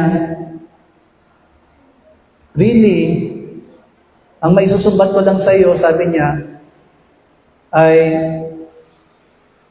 nanlalamig ka na sa akin. Diba sabi niya sa Revelation chapter 3, verse 15 up to 16, malo sanang malamig ka, malo sanang mainit ka, pero hindi malahinin ka. Alanganing mainit, alanganing malamig. Kaya ang gagawin ko sa iyo, isusuka kita sa aking bibig. Church, katamaran nyo na ang lahat ng bagay sa mundo. Huwag nyo lang ang katatamaran na yung ating Panginoon. May tao po ba? Oh, katamaran nyo na ang lahat. Amen. Maging excited na, hindi na kayo excited sa ibang bagay. Pero pagdating sa Panginoon, let your hearts be excited always.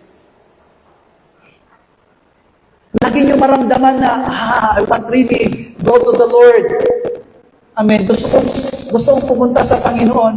Kaya di ba sabi ng Panginoon sa Revelation chapter 2 verse 4, nevertheless, ang sabi niya doon, di ba? Sabi niya, ngunit mayroon akong laban sa iyo. Ang sabi niya, yung iniwan ng yung unang pag-ibig sa akin. Wala na yung first love mo sa akin. Bottom line, church, ano naman yung bottom line natin? Sa beneath of the cross, the bottom line here is, avoid the word, I don't care. Please, have your care for the church. Have your care for your soul. Have your care for the Lord Jesus Christ. Huwag tayong tutulad doon sa taong yun, I don't care. Sino ka ba? Kunin natin yung mga damit niya. Pagsapalaran natin.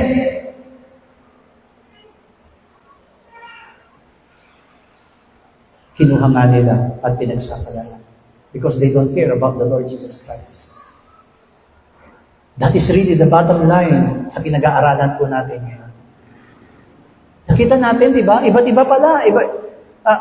Sa sobrang dami ng tao na nandoon sa ilalim ng krus ng ating Panginoon, nakakita sa Kanya na dumaraan, nasa ilalim ng Kanyang krus, na nakasama doon sa Kung titignan po natin, di ba, na nung ipinako sa krus ang ating Panginoon, maraming tao na nandoon. May mga saserdote, may mga pariseo, may mga sundalo na nandoon. Pero isa sa mga taong nandoon, they don't care about the Lord.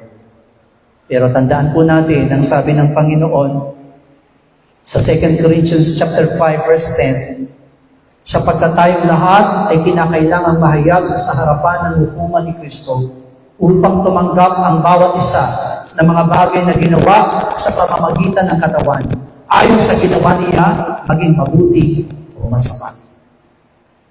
Anong sabi, church? Meron bang makaliligtas sa hukuman ni Kristo? Wala. Ang sabi ng 2 Corinthians 5:10, lahat tayo, sabi nga po natin, lahat tayo aharap sa hukuman ng Panginoon. Ano man ang ginawa daw natin, masama o mabuti, aharap tayo sa hatulan ng Panginoon. Kaya, magalit man kayo sa akin ngayon, pero sinasabi ko sa inyo, avoid the word, I don't care. Huwag tayong tumulad dun sa mga sundalo na yon. They don't care about the Lord. Now, kung sa mga nakalipas ng panahon, you don't care, now, change it. Lord, I really care for you. Di ba, may kanta tayong ganyan? Spirit touch your church. Di ba? Steer the hearts of men. Revive us, Lord. Revive us, Lord. I want to care for others like Jesus cares for me. Amen. So let us all be revived. Amen. Kasi ang nangyayari, dati maalab ka. Oh, church, lahat ng maalab dati, ngayon, ang lalamig na. Bumangon ka ulit. Bumawi ka ngayon. Because dumating na sa pagkakataon, you don't care. Masakit, di ba? Pero yan ang totoo. Lahat tayo ngayon nasa ilalim ng krus ng ating Panginoon. Lahat tayo nananalig sa kamatayan ng ating Panginoon. But try to think about your heart. Try to think about your mind. Do you care for the Lord? Do you care for the church? Do you care for the ministry of God?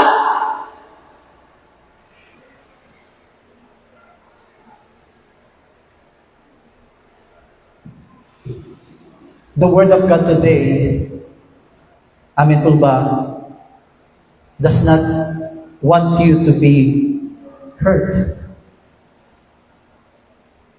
Hindi layunin ang salita ng Diyos ngayon na saktan ka, pasalingan ka, o panininggan ka. Hindi po. Pero katulad din ng mga tao ito na, sabi nga dito, we are accountable of our life. Amen? Wala pong mananagot sa buhay po natin. Alam niyo po, ako, tagapangaral po ako. Amen po ba? Kasi ayokong managot pagdating sa harapan ng Panginoon.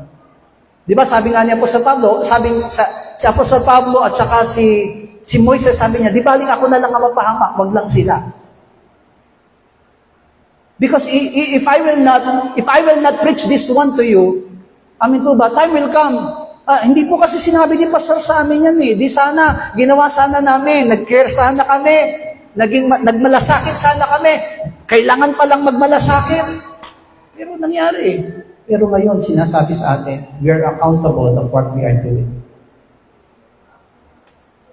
Hallelujah. Accountable tayo. Pakinggan natin yung puso natin. Hindi masama na aminin natin, nagkamali ako. Hindi masama na aminin ngayon, wala na yung first love ko, Lord, patawarin mo ako. Panginoon, wala na yung alap ng pananampalataya ko, patawarin mo ako. Because this is also a way of mocking the Lord. Hallelujah! Alam niyo po ba na kapag wala ng pag-ibig natin sa Panginoon, mawawala na rin ng pagsunod natin sa Kanya. Mawawala na rin tayo ng ganang maglingkod. Mawawala na rin tayo ng disposisyon na para sundin lahat ng bagay na ninahangad ng Panginoon sa atin. And we will walk according to our unrighteousness. We will decide for our own. Amen po ba? Wala na tayong pakialam. Hindi na natin pakikialaman kung araw ba ng pananambahan o hindi. Ang dapat kong gawin kung ano yung gusto ko. Pero tandaan natin, nabubuhay tayo ngayon dito para kay Kristo. Hindi tayo nabubuhay para sa sarili natin. Di baling magalit sa akin ng ibang tao, wag lang magalit sa akin ng Panginoon. Hallelujah. But if you have the word, the praise, I don't care, mangyayari yan. Alam niyo po ba kung kanino pong word ang I don't care? Kay Satanas. Kaya nga yan sinabi niya kay Eva kainin mo. I don't care. Amen po ba? Kaya nung kinain ni Eva yon, parang sinabi niya, I don't care about you, God. Kakainin ko na. Amen? Bakit nagkakasalang tao? Because I don't care. Amen? Hallelujah! Bakit hindi mo nagagawa yung iyong posisyon, yung iyong tungkulin? Because I don't care. Bakit yung mga anak natin hindi naghuhugas ng pinggan? Because I don't care. Bakit hindi sila sumusunod sa mga magulang? Because I don't care. Naintindihan natin? Hallelujah? Bakit ayaw natin maging masaya ang iba? Because I don't care. Kaya nag-umpisa lahat doon sa salitang I don't care. Hallelujah. Last one. Okay, mag-alala. Last one. At the cross of Jesus, may nakapaligid doon ng mga tao. Hallelujah. Remember, the cross of Jesus Christ demonstrates His love. Mahal tayo ng Panginoon. Amen? Kaya siya namatay doon sa krus because He loves us. Amen? And He never forsake us. And what God wants from us is to return. Amen? Tandaan po ninyo, masakit man ang salita ng Diyos sa umagang ito. Ang tingnan natin positibo, gusto ng Panginoon, bumalik ka. Hallelujah. Manumbalik ka. Doon sa dati mong kalalagyan. Doon sa dati mong pananampalataya. Kasi time will come talaga ang church members, unti-unti talagang nababawasan yung pag-ibig. Kasi habang tumatagal nagsasawa. Hallelujah. Yan yung tayong tao, madali tayong magsawa. Kaya, problema, kapag nagsawa na po tayo, iiwan na natin ang ating mga pananampalataya. That's why, doon sa krus ng ating Panginoon, hallelujah, there are those people who came before Him. Ang sabi doon ay, nandun daw sina Maria Magdalene, amen? Nandun sina Juan, Matthew 27:55 to 56. At nangaroroon ng maraming babae na nagsisipanood buhat sa malayo, na nagsisunod kay Jesus buhat sa Galilea, na siyang kanilang pinaglilingkuran. Na sa mga iyon ay si Maria Magdalena, si Maria na ina ni Santiago, at ni Jose, at ng ina ng mga anak ni Zebedeo. Church, you know,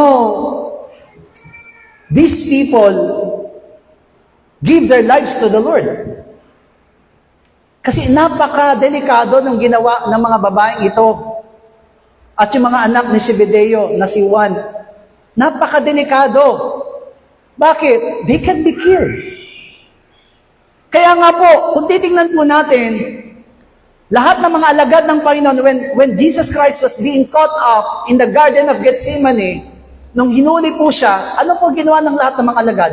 Lahat sila nagpulasan, nagtakbuhan. Bakit? Kasi idadamay sila. Kaya nga, nung nakita nila sa Pedro, doon sa painitan, sa portiko, sabi niya, di ba ikaw ay kasama rin noong Jesus na yon? Sabi niya, hindi ko po siya nakikilala. Bakit hindi natuwa ni Pedro si Jesus?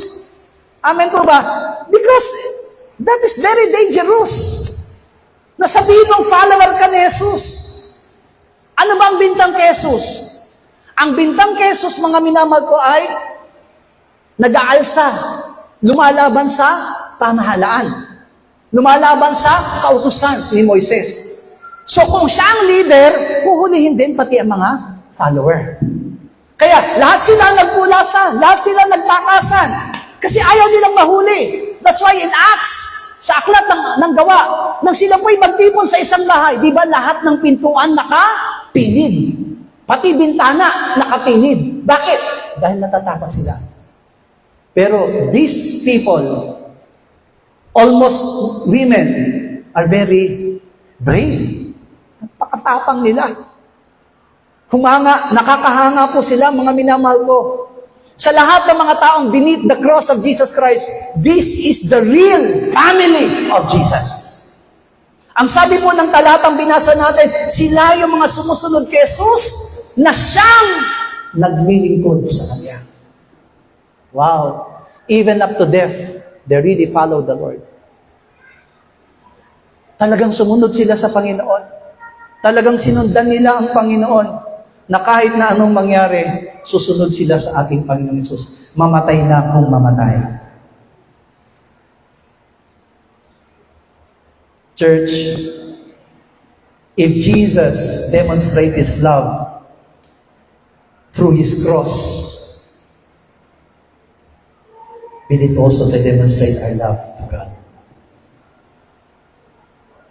Hindi na po itong panahon na kung saan tatalikod pa tayo o maghahanap pa tayo. We're already in the truth. Yung mga kapatiran dito hindi pa nababautismuhan, huwag po kayong magdalawang isip. Walang salitang hindi pa ako handa. Kung tatanungin kita rito at sasabihin mo kung tatanungin kitang nananampalataya ka ba kay Jesus, pag sinabi mong ako'y nananampalataya kay Jesus, wala nang dapat maging hadlang sa'yo para ikaw ay mabautismuhan. Pero kung ikaw ay magsasalita at sasabihin mo hindi pa ako handa, huwag mong sabihin ng hindi ka pa handa. Ang ibig sabihin lang yan, hindi ka nananampalataya kay Jesus. Dahil ang tunay na nananampalataya kay Jesus, kahit sa kamatayan, susunod siya. Ang bautismo po ay hindi po daan ng pagiging membro ng church. Ang bautismo ay way para ikaw ay sumunod sa Panginoon.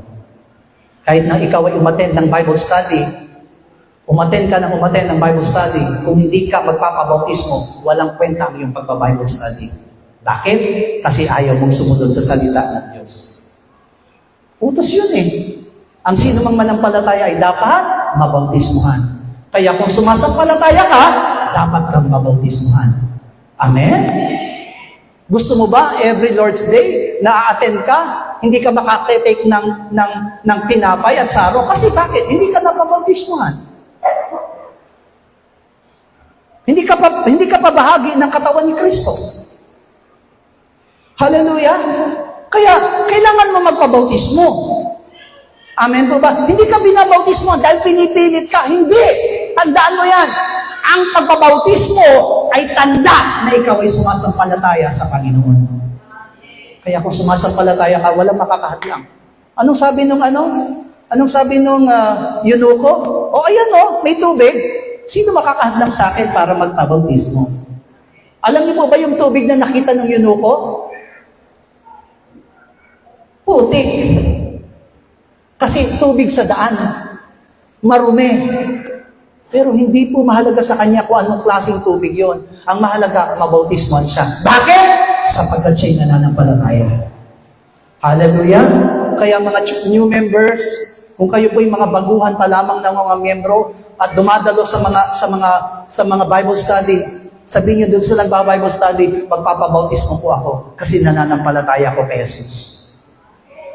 Opo. Huwag kayong magulumihanan. Hallelujah. Pastor, nabinyagan na po ako sa Catholic Hindi ka pa nabautismuhan. Yung binyag, peke yon.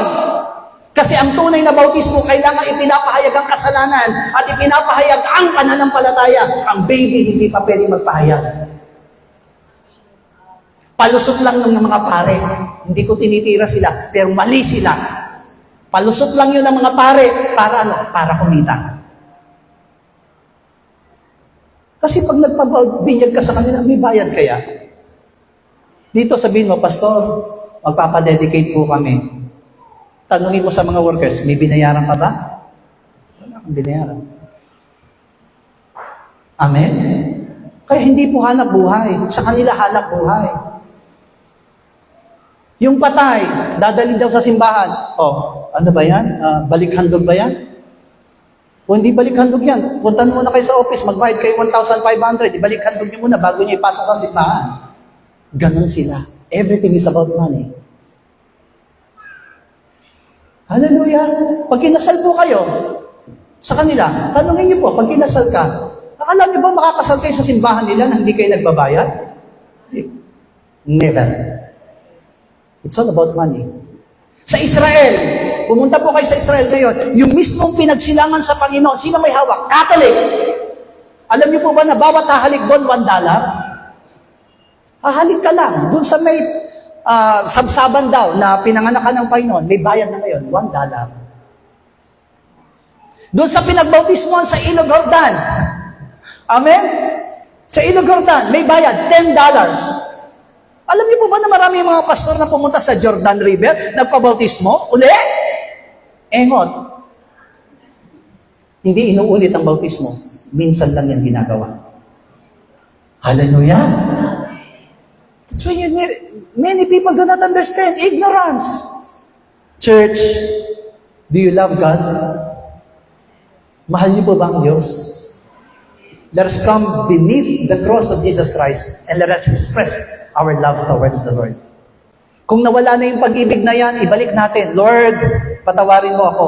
This time, church, gusto ko po pag tumayo po kayo mamaya, you really confess everything to the Lord. Ano ba yung nararamdaman mo? Baka isa ka dun sa mockers ng ating Panginoon.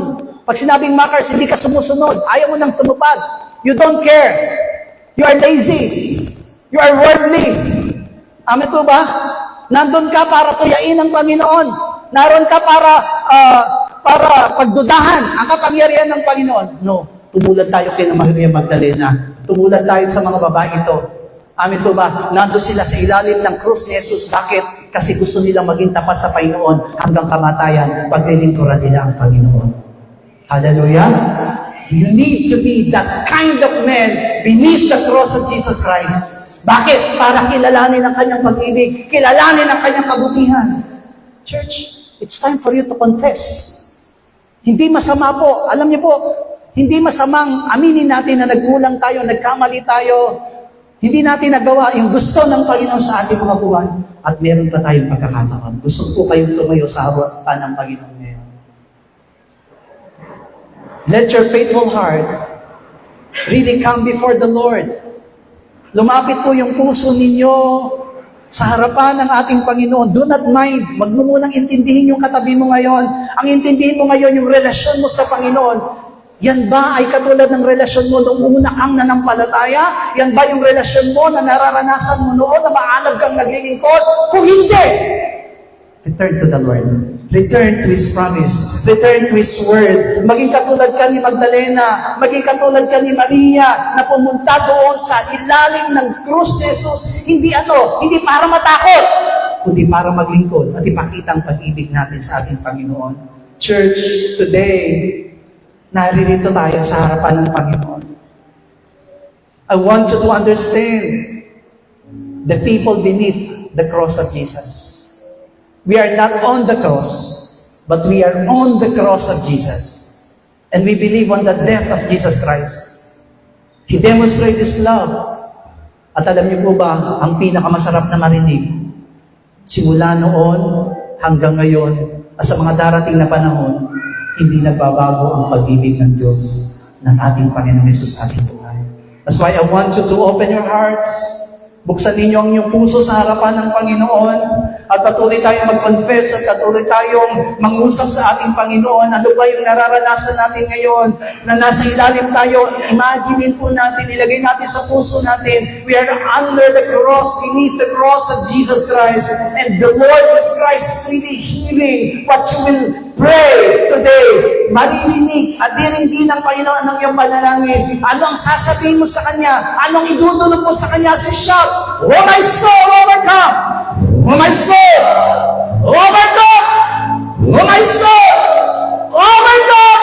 And oh my soul, overcome!" Ama namin Diyos, narinito ako sa inarapan, Panginoong Diyos. Lumalapit ako, Panginoon, kung may mga bagay na mapapagkukunan, kung may mga bagay na mga pagkakamali sa lahat ng aking mga kailangan, Panginoong Diyos, kinikilala ko ang iyong kamatayan sa krus, na iyon ay sanhin ng aking mga kasalanan. Kinikilala ko ang iyong kamatayan sa krus, Panginoong Diyos. Kaya naman ako'y nagpapakumbaba, Panginoong God, kung nawala ang pag-ibig, kung nawala ang alam, Panginoong Diyos, patawad, Panginoong Diyos, patawad, Panginoong God, at ayaw ka manumbalik. Kumalik ang alam ng pag-ibig na iyon, ng paglilingkod, pananampalataya, na inaangat mo sa amin, O Diyos, that we may be like Magdalene, we will be made like Mary, Panginoong Diyos, we will be like John, O God, to be a true family, Panginoong Diyos. May malasakit, Panginoong Diyos, sa iglesia, may malasakit sa iyong gawain, may malasakit sa iyong Panginoon, sa iyong katotohanan, sa iyong salita, sa iyong utos, Panginoong Diyos. Yaligin mo lagi ang aming mga puso, yaligin mo lagi ang aming mga isipan, gagawin mo ang lahat ng mga pag-alinlangan, gagawin mo ang lahat ng mga bagay na pagkalayan ng Diablo, Panginoon. Jesus! Jesus! Jesus! Jesus! Revive us! Revive us, Lord! Jesus! O God, ayawa ka na maranasan namin muli, O God, na hinahanap ka. At patuloy ka pa yung Diyos na nais masuntungan sa aming mga buhay. Panginoon! Shout your prayers to the Lord! Jesus! Panginoon!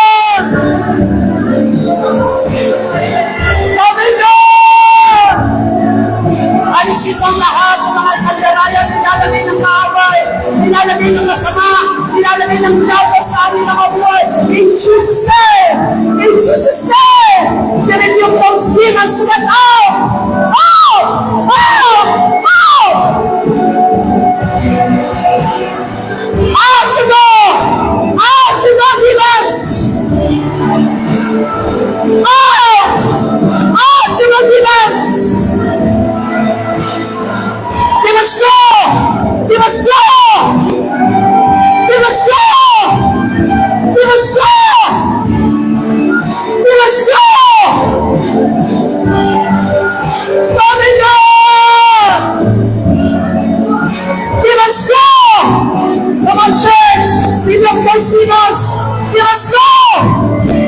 You must go! Oh! Oh! Oh! Oh! Oh! Oh! You must go! You must go! You must go! Oh! Oh! Oh! You demons! Ah! Demons, go! Go! Go! Go! Go! Go! Go! Go! You must go! You must go! You must go! You must go! Oh! Oh! Oh! Thank you, Jesus. Thank you, Jesus. Oh, Father God. Patawad, Panginoong Diyos. Ayaw naming mangyari ang mga bagay nito, Diyos. But there are demons who disturb our faith. Minsan natatangay kami ng sanlibutan. Minsan natatangay kami ng gawa ng dyablo. Minsan natatangay kami, Panginoong Diyos, ng aming sariling katwiran. Minsan natatangay kami ng aming kagustuhan.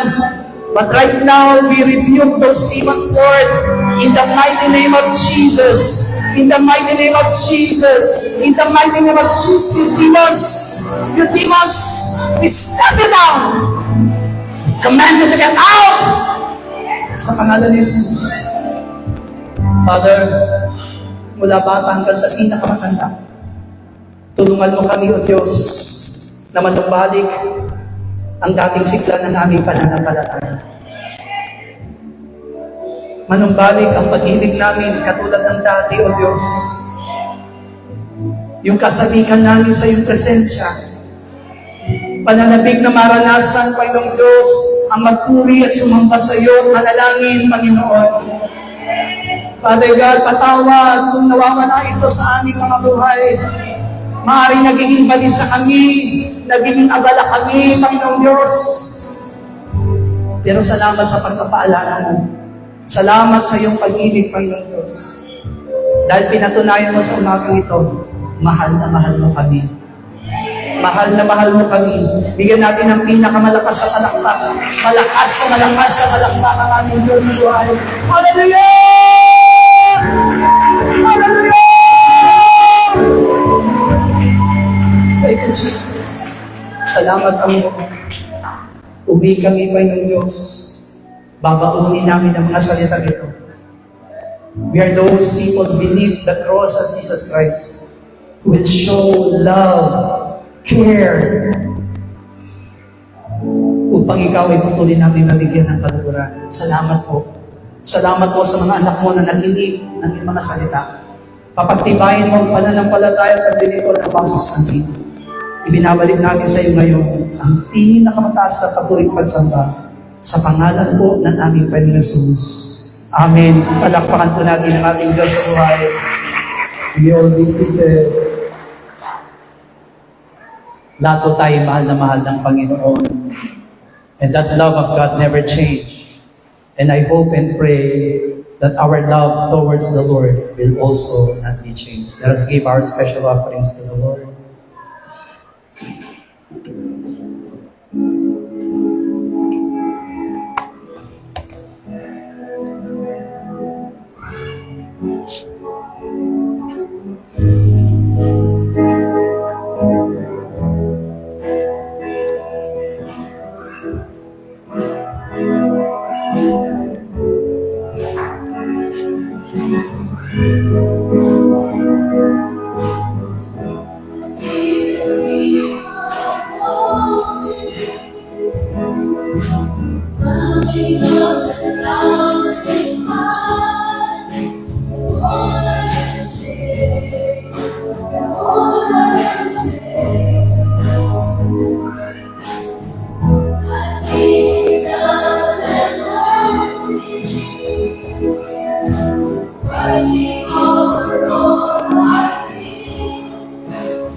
us all stand now. Minsan pa, Hosanna. Hosanna, Hosanna, Hosanna in the highest. Hosanna, Hosanna, Hosanna in the highest.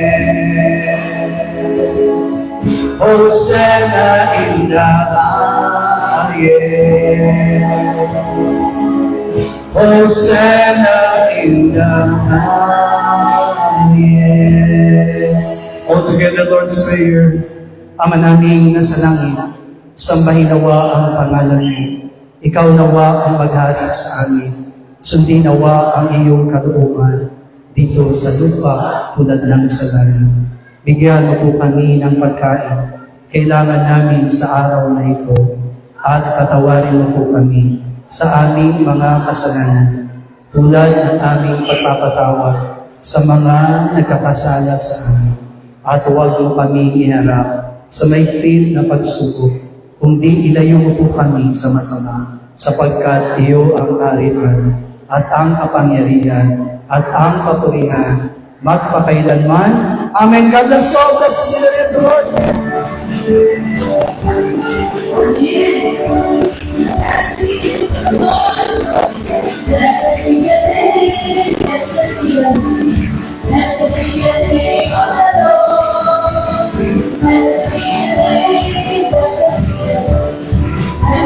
the name of the Lord.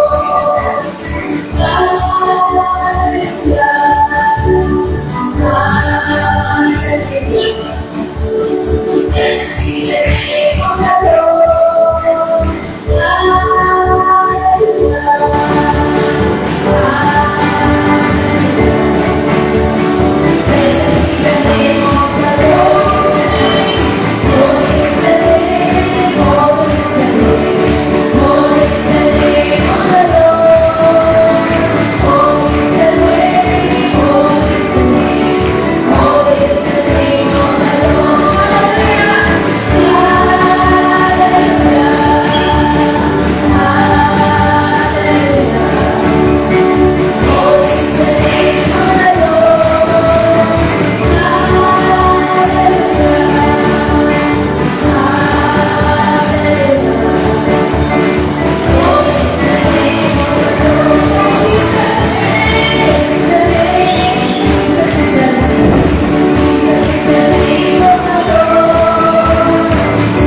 tayong umuwi. At muli, iniimbitahan po namin ang bawat isa.